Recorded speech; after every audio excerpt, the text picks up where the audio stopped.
Hello media கிரிக்ஸ் viewers, உங்க எல்லாருக்கும் ஒரு பெரிய வணக்கம். இன்னைக்கான வீடியோ என்ன அப்படின்னா, இந்தியாவோட சாம்பியன்ஸ் டிராஃபி ப்ராபபிளான ஸ்குவாட் எப்படி இருக்கும் அப்படின்னு சொல்லிட்டு தான் இந்த வீடியோல பேச போறோம். இது அபிஷியல் ஸ்குவாட் கிடையாது, ப்ராபபிளான ஸ்குவாட் தான். அபிஷியல் ஸ்குவாட் வந்து பாத்தீங்கன்னா இன்னும் கூடிய விரைவில் ரிலீஸ் பண்ணுவாங்க. ஏன்னா ஒரு இங்கிலாந்து சீரீஸ் ஒன்று இருக்கு, அந்த சீரீஸுக்கான ஸ்குவாடும் சாம்பியன்ஸ் டிராஃபிக்கான ஸ்குவாடும் ஒரே ஸ்குவாடா தான் இருக்கும் அப்படிங்கிற மாதிரி தான் வந்து ப்ரிடிக்ட் பண்ணப்படுது. ஸோ அது வர்றதுக்கு கொஞ்சம் டைம் எடுக்கும். மேபி இந்த டெஸ்ட் சீரீஸ்லாம் முடிஞ்சதுக்கு அப்புறம் வரும் அப்படின்னு நான் நினைக்கிறேன். அது வரைக்கும் வந்து இந்த ப்ராபபிள் ஸ்குவாட் எப்படி இருக்கும் அப்படிங்கறத பத்தி நிறைய வீடியோஸ் நான் பிளான் பண்ணியிருக்கேன். அதுல முதல் வீடியோவா இதை வச்சுக்கோங்க. ஓகே, ஸோ ஃபர்ஸ்ட்லி வந்து பாத்துக்கிட்டீங்க அப்படின்னா, இந்த சாம்பியன்ஸ் டிராஃபி 2025 2017க்கு அப்புறம் வந்து நடக்குது. ரொம்ப ஒரு முக்கியமான சீரீஸாவும் ஒரு டோர்னமெண்டாவும் இதை கருதப்படுவாங்க அப்படின்னு தான் நான் நினைக்கிறேன். ஏன்னா இது ஒரு மினி வேர்ல்டு கப் அப்படின்னே வந்து ஆல்ரெடி எல்லாரும் சொல்ற மாதிரி தான் நானும் சொல்றேன். மேபி இதுக்கப்புறம் நிறைய பேரோட ரிட்டையர்மெண்ட் அப்டேட்ஸ் வரதுக்கு நிறையவே சான்சஸ் இருக்கு.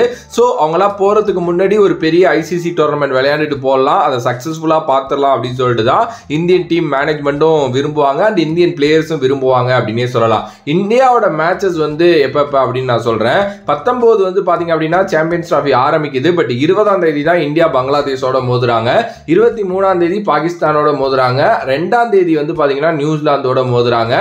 இதுக்கப்புறம் வந்து செமிஃபைனல் ஃபைனல்லாம் இருக்கு.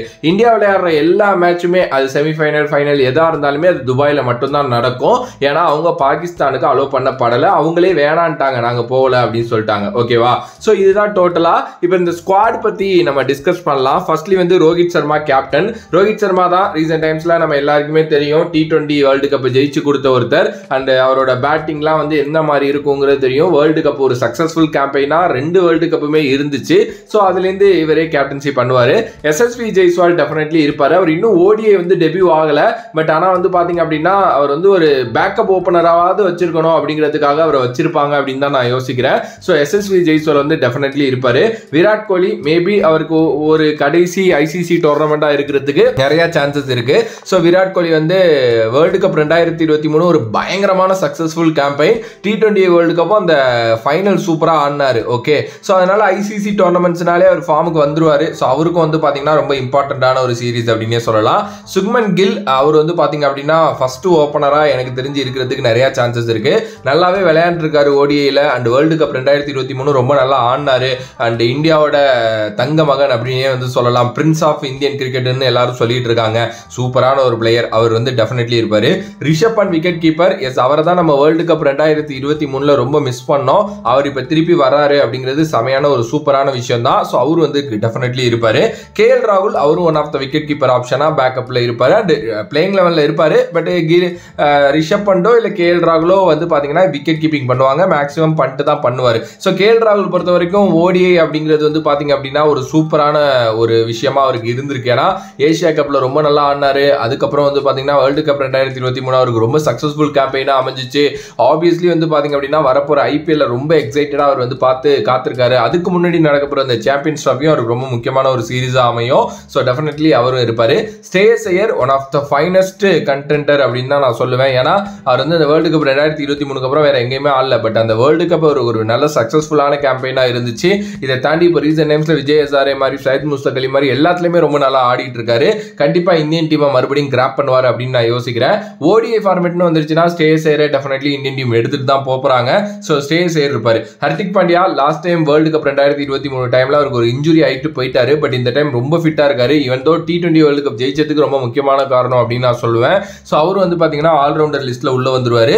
நிதிஷ்குமார் ரெட்டி எப்பவுமே பொதுவா ஒரு ஐசிசி டோர்னமெண்ட் அப்படின்னா ஒரு கிளட்ச் பிளேயர் தேவைப்படுவாங்க. ஒரு சர்ப்ரைஸ் எப்பவுமே இருக்கும். இந்த வாட்டி நிதிஷ்குமார் ரெட்டி ஒரு பெரிய சர்ப்ரைஸா இருப்பாரோன்னு எனக்கு தோணுது. ஒரு பக்காவான ஆல்ரவுண்டர், அவரால் பவுலிங் போட முடியும், நல்லா பேட்டிங்கும் சூப்பரா பண்ணுவாரு. துபாய் மாதிரி கண்டிஷன்ஸ்க்கு செமையா சூட் ஆகிற ஒரு பிளேயர், அவரை வந்து எடுத்துட்டு போவாங்க. அதுக்கு அடுத்தபடி அக்சர் பட்டேல். எஸ், ரவீந்திர ஜடேஜாவுக்கு ப்ரிஃபரன்ஸ் இருக்காதுன்னு தான் எனக்கு தோணுது. மேபி அக்சர் பட்டேலை ட்ரை பண்ணுவாங்க. ஆப்வியஸ்லி அக்சர் பட்டேல் ரொம்ப நல்லா பண்ணிட்டு இருக்காரு. 10 வருஷத்துக்கு மேல டீம்ல இருக்காரு. ஆனா கரெக்டான வாய்ப்புகள் கிடைக்கப்படல பிகாஸ் ஆஃப் ரவீந்திர ஜடேஜா இருந்துட்டு இருந்ததுனால. எனக்கு தெரிஞ்சு சாம்பியன்ஸ் டிராஃபில அவர் தான் ஃபர்ஸ்ட் ஆப்ஷனா உள்ள இறக்குவாங்க. ஏன்னா T20 வேர்ல்டு கப்ல ரொம்ப நல்லா ஆனாரு.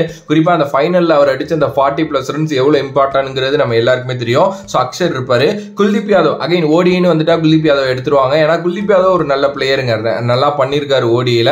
ஸோ அவரு நமக்கு தேவை அந்த ஸ்பின்னிங் ஆப்ஷன்ல. ஸோ அவர் வந்து டெஃபினெட்லி இருப்பாரு.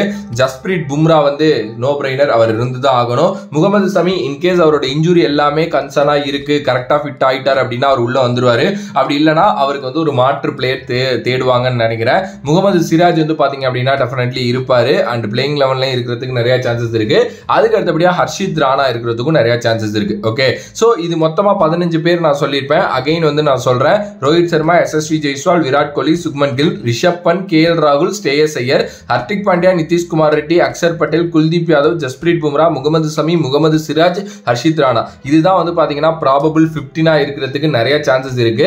இதை தாண்டி ரிசர்வ் பிளேயரா 3 பேரை யாரையாவது எடுத்துட்டு போவாங்க. மேபி அதுல ஒரு வாஷி எடுத்துட்டு போறதுக்கு சான்சஸ் இருக்குன்னு நான் நினைக்கிறேன். சோ இதை தாண்டி கூட ஏதாவது பிளேயர்ஸ் வரதுக்கு வாய்ப்புகள் இருக்கு ப்ரோ. இவங்களை எடுத்துட்டு போலாம், இல்ல இவங்க தேவையில்ல, இந்த பிச்சில் இப்படி ஆனா இந்த பிளேயர் இருந்தா நல்லா இருக்கும் அப்படின்ட்டு ஏதாவதுலாம் உங்களுக்கு தோணுதுன்னா மறக்காம கமெண்ட் பாக்ஸ்ல கமெண்ட் பண்ணுங்க. எஸ், கண்டிப்பா நான் அடுத்தடுத்து இன்னும் ஒரு சில ப்ராபபிள் ஆப்ஷன்ஸ் வச்சிருக்கேன். அதை வச்சு வேற வீடியோஸ் மேக் பண்றேன். உங்களோட கருத்து இதை பத்தி என்னவோ மறக்காம கமெண்ட் பாக்ஸ்ல கமெண்ட் பண்ணிட்டு, if you like the video please like, share and subscribe to நம்மளோட கிரிக்ஜிப் சேனல். வேற ஒரு வீடியோல வேற ஒரு கான்செப்ட்ல இருந்து உங்களை சந்திக்கிறேன். அடுத்த back from this is VJ Mani. Love you all, stay safe மக்களே. நன்றி நன்றி நன்றி நன்றி, வணக்கம்.